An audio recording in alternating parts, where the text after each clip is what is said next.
Welcome to humanities honour है। Please share, like and subscribe. Welcome back everybody. आज का हमारा फर्स्ट टॉपिक है एनर्जी रिसोर्सेज। जिन resources से हम पावर या एनर्जी क्रिएट कर सकते हैं उन्हें एनर्जी रिसोर्सेज कहा जाता है। एनर्जी रिसोर्सेज दो तरह के होते हैं, conventional energy resources and non conventional energy resources. Conventional resources energy produce करने के ओल्ड मेथड हैं, whereas non conventional resources energy produce करने के न्यू मेथड हैं। कन्वेंशनल रिसोर्सेज एग्जॉस्टेबल और नॉन कन्वेंशनल रिसोर्सेज इनएग्जॉस्टेबल होते हैं। कन्वेंशनल रिसोर्सेज नॉन रिन्यूएबल और नॉन कन्वेंशनल रिसोर्सेज रिन्यूएबल होते हैं।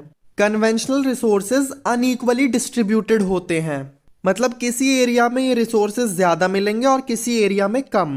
Whereas non conventional resources equally distributed होते हैं।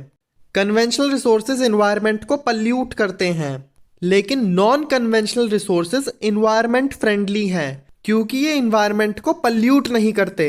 कन्वेंशनल रिसोर्सेज बहुत एक्सपेंसिव होते हैं, लेकिन नॉन कन्वेंशनल रिसोर्सेज चीप होते हैं। बस हमें इनिशियली थोड़ा सा पैसा खर्च करना होगा। फॉर एग्जाम्पल, विंडमिल लगाने के लिए इनिशियली हमारे थोड़े से पैसे लगेंगे, उसके बाद तो ये विंडमिल फ्री की हवा से इलेक्ट्रिसिटी जनरेट करेगा। नॉन कन्वेंशनल रिसोर्सेज को सस्टेनेबल एनर्जी रिसोर्स भी कहा जाता है।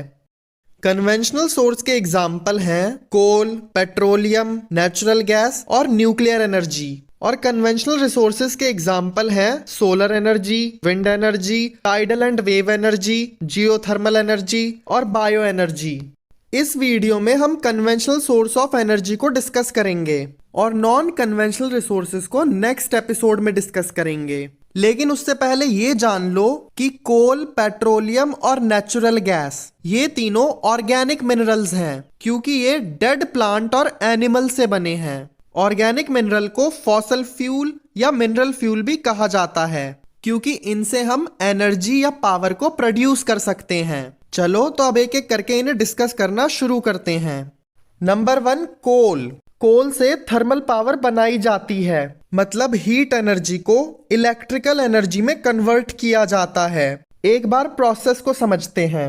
इस कोल में हमने फायर लगा रखी है और ये है वाटर। अब इस कोल की हीट एनर्जी की वजह से ये वाटर गर्म होके इवेपोरेट होने लगेगा। इन वेपर की वजह से ये टरबाइन रोटेट करेगा, जिसकी वजह से ये जनरेटर इलेक्ट्रिकल पावर जनरेट करेगा और इलेक्ट्रिसिटी हमारे घरों तक आएगी। आई होप आप सबको ये प्रोसेस क्लियर हो गई। आयरन ओर की स्मेल्टिंग के लिए भी कोल को यूज किया जाता है। इस प्रोसेस में आयरन ओर को हीट करके लिक्विड फॉर्म में कन्वर्ट किया जाता है। फिर इस लिक्विड को प्रोसेस करके, मतलब इसमें से इम्प्योरिटीज को रिमूव करके आयरन निकाला जाता है और इसी को हम कहते हैं स्मेल्टिंग ऑफ आयरन ओर।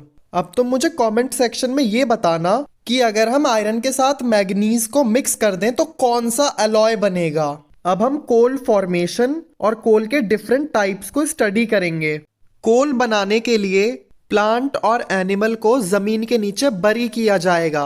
थोड़े टाइम बाद जब ये पार्शली डीकम्पोज हो जाएंगे, मतलब 50% तक डीकम्पोज हो जाएंगे, तब इन बरिड प्लांट और एनिमल्स को पीट कहा जाएगा। फिर और थोड़े टाइम बाद ये पीट कन्वर्ट हो जाएगा लिग्नाइट में। सिमिलरली थोड़ा सा और टाइम बीतने के बाद लिग्नाइट कन्वर्ट हो जाएगा बिटुमिनस में और बिटुमिनस कन्वर्ट हो जाएगा एंथ्रासाइट में। और ये तीनों है कोल के डिफरेंट टाइप्स। अब हम इन टाइप को एक एक करके डिस्कस करेंगे।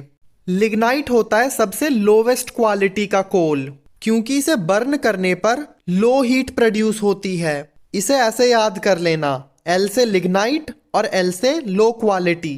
और सबसे हाई क्वालिटी का कोल होता है एंथ्रासाइट। हमने फर्स्ट एपिसोड में पढ़ा था कि साउथ वेस्टर्न बेल्ट में कोल डिपॉजिट बहुत कम है। साउथ वेस्टर्न बेल्ट में सिर्फ नवेली एक ऐसी जगह है जहां पर लिग्नाइट कोल बहुत ज्यादा अमाउंट में मिलता है और हम इसी लिग्नाइट कोल की बात कर रहे हैं जो लो क्वालिटी का होता है। लिग्नाइट कोल को ब्राउन कोल भी कहा जाता है। इंडिया का अप्रोक्सीमेटली 80% कोल बिटुमिनस है। ये B और 8 कुछ कुछ सिमिलर लगते हैं, तो B से हो जाएगा बिटुमिनस और 8 से हो जाएगा 80। बिटुमिनस कोल नॉन कोकिंग होता है, मतलब इस बिटुमिनस कोल को बर्न करने के बाद ज्यादा ऐश निकलती है। आई होप आपको ये तीनों टाइप्स क्लियर हैं। इंडिया में कोल माइंस के एग्जाम्पल हैं बोकारो, नवेली, रानीगंज और झरिया। इन्हें हम एक ट्रिक से लर्न करेंगे। ये लड़की बोक्का है। बिहार में बोक्का का मतलब होता है बुद्धू। इससे एक राजा शादी कर लेता है और ये बन जाती है नई नवेली रानी। शादी के अगले दिन ये रानी झाड़ियों में कोल ढूंढने जाती है। फिर कुछ माइनर्स कहते हैं कि ये रानी कितनी बोक्का है, इसे ये भी नहीं पता कि कोल जमीन के नीचे मिलता है। तो बोक्का से हो जाएगा बोकारो, इसमें से नहीं हटा दो तो हो जाएगा नवेली, रानी से हो जाएगा रानीगंज और झाड़ी से हो जाएगा झरिया। बस तुम्हें यही 4 कोल माइंस लर्न करनी है और इनकी मैप पे प्रैक्टिस करनी है। इंडिया की लार्जेस्ट कोल माइन है झरिया और सेकंड लार्जेस्ट कोल माइन है रानीगंज। और नवेली साउथ वेस्ट बेल्ट में एक ऐसी सिटी है जिसमें लिग्नाइट कोल भर भर के मिलता है। अब हम पेट्रोलियम को डिस्कस करेंगे। पेट्रोलियम हमें अर्थ सरफेस के नीचे मिलता है। पेट्रोलियम के जस्ट ऊपर हमेशा नेचुरल गैस प्रेजेंट होती है। इससे हम ये कंक्लूजन निकाल सकते हैं कि जहां पेट्रोलियम होगा वहां नेचुरल गैस भी प्रेजेंट होगी। जमीन को डिग आउट करके पेट्रोलियम को एक्सट्रैक्ट किया जाता है। इस पेट्रोलियम को अभी हम क्रूड ऑयल कहेंगे क्योंकि इसमें काफी सारी इम्प्योरिटीज हैं।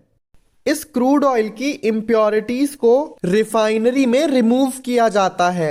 ये रिफाइनरी भी 2 तरह की होती हैं। नंबर 1 फील्ड बेस्ड रिफाइनरी और नंबर 2 मार्केट बेस्ड रिफाइनरी। जिस फील्ड से हमने क्रूड ऑयल एक्सट्रैक्ट किया है उसके आसपास जो भी रिफाइनरी होगी उसे फील्ड बेस्ड रिफाइनरी कहा जाएगा और जो रिफाइनरी मार्केट में होगी उसे मार्केट बेस्ड रिफाइनरी कहा जाएगा, क्योंकि यहां से हम पेट्रोलियम को रिफाइन करने के बाद डायरेक्ट लोगों को सेल कर सकते हैं। फील्ड बेस्ड रिफाइनरी का एग्जाम्पल है डिगबोई और मार्केट बेस्ड रिफाइनरी का एग्जाम्पल है बरौनी। अब इसे हम एक ट्रिक से लर्न करेंगे। ये लड़का फील्ड में जाकर अर्थ सरफेस को डिग आउट करता है। फील्ड से हो जाएगा फील्ड बेस्ड रिफाइनरी और डिग से हो जाएगा डिगबोई। फिर ये क्रूड ऑयल निकालकर बड़े से मार्केट में सेल कर देता है। मार्केट से हो जाएगा मार्केट बेस्ड रिफाइनरी और बड़े से हो जाएगा बरौनी। आई होप आपको ये एग्जाम्पल लर्न हो गए हों। रिफाइन होने के बाद पेट्रोलियम को भेजा जाएगा पेट्रोकेमिकल इंडस्ट्री में। यहाँ पेट्रोलियम से काफी सारे बाय प्रोडक्ट्स बनाए जाते हैं जैसे Vaseline, petrol, kerosene, cosmetic, wax etcetera etcetera. Petrol और केरोसिन जैसे बाय प्रोडक्ट की वजह से इंटरनल कंबशन इंजन को अपना सोर्स ऑफ एनर्जी मिल पाता है। फॉर एग्जाम्पल इस कार का इंजन इंटरनली प्रेजेंट है तो इसे हम कहेंगे इंटरनल कंबशन इंजन। पेट्रोल की हेल्प से इस कार को चलाया जा सकता है। पेट्रोलियम को लिक्विड गोल्ड भी कहा जाता है क्योंकि ये एक स्कार्स रिसोर्स है, मतलब बहुत कम क्वांटिटी में प्रेजेंट है और इसके काफी डाइवर्स यूजेस हैं। इससे वैसलीन, कॉस्मेटिक, पेट्रोल, केरोसिन जैसे बाय प्रोडक्ट्स बनाए जाते हैं। इंडिया का ओल्डेस्ट ऑयल प्रोड्यूसिंग एरिया है डिगबोई जो कि आसाम में प्रेजेंट है।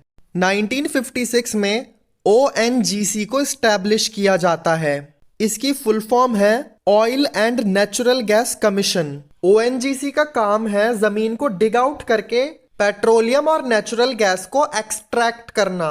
1973 में मुंबई हाई को डिस्कवर किया जाता है। ये इंडिया का ऑफशोर रीजन है और अरेबियन सी में प्रेजेंट है। ये इंडिया का अरेबियन सी है और यहाँ पर सिचुएटेड है मुंबई हाई। इसे ऑफशोर रीजन इसीलिए कहा जाता है क्योंकि ये इंडिया के कोस्टल एरिया से 160 किलोमीटर दूर सिचुएटेड है। 1976 में ONGC ने मुंबई हाई से ऑयल प्रोडक्शन स्टार्ट कर दी। इंडिया की मेजर ऑयल रिफाइनरीज हैं मुंबई हाई, डिगबोई, बरौनी, जामनगर, मथुरा। इनमें से सिर्फ यही 3 मैप वर्क में पूछी जाती हैं, तो इन्हें हम एक ट्रिक से लर्न करते हैं। क्रूड ऑयल को रिफाइनरी तक ले जाते हुए इस ट्रक का पेट्रोल खत्म हो जाता है और ये ट्रक रोड के बीचों बीच खड़ा हो जाता है। इसकी वजह से रोड पर एक बहुत बड़ा जाम लग जाता है। जाम में फंसे फंसे इन लोगों का माथा खराब हो जाता है, मतलब इन्हें बहुत गुस्सा आ गया। पेट्रोल से हो जाएगा पेट्रोलियम, बड़े से होगा बरौनी, जाम से होगा जामनगर और माथा से हो जाएगा मथुरा। इन तीनों साइट को मैप पे जरूर प्रैक्टिस कर लेना। नेक्स्ट ऑर्गेनिक मिनरल है नेचुरल गैस। हमने अभी थोड़ी देर पहले पढ़ा था कि नेचुरल गैस और पेट्रोलियम दोनों एक साथ मिलते हैं, इसीलिए डिगबोई और मुंबई हाई जैसे रीजन्स में पेट्रोलियम के साथ साथ नेचुरल गैस भी मिलती है। नेचुरल गैस के डोमेस्टिक यूज भी होते हैं, मतलब इसे घर में भी यूज किया जाता है। For example CNG, compressed natural gas. आजकल लोग पेट्रोल की जगह CNG से अपनी कार को चलाना पसंद करते हैं, क्योंकि CNG पेट्रोल के कंपैरिजन में बहुत चीप है। और दूसरा एग्जाम्पल है PNG, piped natural gas. PNG का यूज मेनली कुकिंग के लिए होता है। फॉर एग्जाम्पल, सबके घरों में नॉर्मली LPG की हेल्प से कुकिंग करी जाती है, लेकिन अब गवर्नमेंट कुकिंग करने के लिए सभी घरों में पाइप की हेल्प से नेचुरल गैस पहुंचा रही है। इस पाइप पर एक मीटर लगा होता है। ये मीटर हमें रीडिंग्स बताता रहता है कि हमने इतनी गैस यूज कर ली है, और इन रीडिंग्स की हेल्प से गैस का बिल कैलकुलेट किया जाता है। तुम्हें याद होगा कि हमने ट्रांसपोर्ट और कम्युनिकेशन वाले चैप्टर में पाइपलाइंस को डिस्कस किया था। ये PNG पाइपलाइंस का ही एग्जाम्पल है, क्योंकि ये नेचुरल गैस को एक जगह से दूसरी जगह ट्रांसपोर्ट कर रहा है। आई होप आपको ये सब क्लियर हो गया हो। नेक्स्ट सोर्स ऑफ एनर्जी है न्यूक्लियर एनर्जी। जो एनर्जी एक एटम के न्यूक्लियस में प्रेजेंट होती है उसे न्यूक्लियर एनर्जी कहा जाता है। न्यूक्लियर एनर्जी प्रोड्यूस करने के दो तरीके होते हैं। Number 1 nuclear fusion and number 2 nuclear fission. Nuclear fusion में दो एटम कंबाइन होकर एक हैवी एटम बनाते हैं, जिससे काफी सारी हीट एनर्जी प्रोड्यूस होती है। इसका सबसे अच्छा एग्जाम्पल है सन। सन में दो हाइड्रोजन एटम कंबाइन होकर हीलियम में कन्वर्ट हो जाते हैं। इससे इतनी हीट एनर्जी प्रोड्यूस होती है कि वो सनलाइट के फॉर्म में अर्थ तक भी आ जाती है। और न्यूक्लियर फिजन में इस एटम को लो एनर्जी न्यूट्रॉन से बम्बार्ड किया जाएगा और एटम इस शेप में कन्वर्ट हो जाएगा, क्योंकि हम इसी साइड बार बार लो एनर्जी न्यूट्रॉन से अटैक कर रहे हैं। और फाइनली ये दो एटम में स्प्लिट होकर बहुत सारी हीट एनर्जी प्रोड्यूस करेगा। सिमिलरली ये एटम्स भी स्प्लिट होकर हीट एनर्जी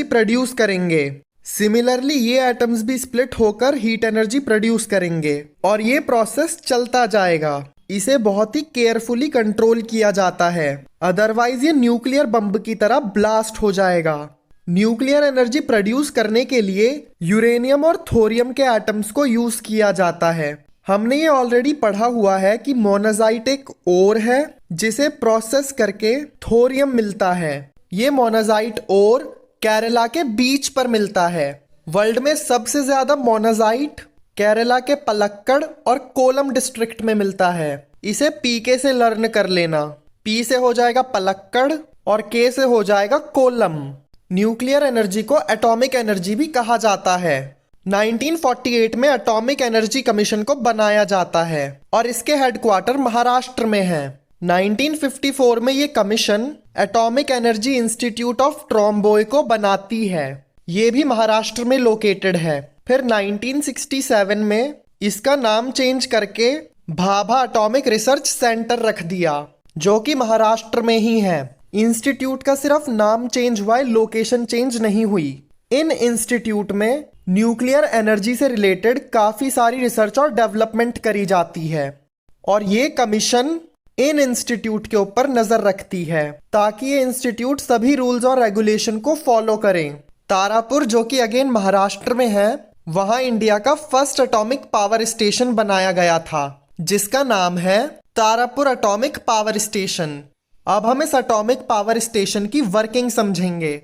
इसमें वाटर प्रेजेंट होता है। इस प्लांट में न्यूक्लियर फिजन करवाया जाएगा, जिससे बहुत ज्यादा हीट जनरेट होगी और इस वाटर को इवेपोरेट करेगी। ये वेपर टरबाइन को रोटेट करेंगे और जनरेटर इलेक्ट्रिसिटी प्रोड्यूस कर पाएगा। फिर ये वेपर कोल्ड वाटर के चैम्बर में एंटर करते हैं, जहां टेम्परेचर लो होने की वजह से ये वापस वाटर में कन्वर्ट हो जाते हैं और ये साइकिल ऐसे ही चलती रहती है। इसी टेक्नोलॉजी की हेल्प से तारापुर एटॉमिक पावर स्टेशन में एनर्जी क्रिएट करी जाती है, जो कि इंडिया का फर्स्ट एटॉमिक पावर स्टेशन है। चलो तो आज के लिए बस इतना ही। अब हम मिलेंगे नेक्स्ट एपिसोड में। तब तक के लिए keep studying, keep working hard. Tata, bye bye.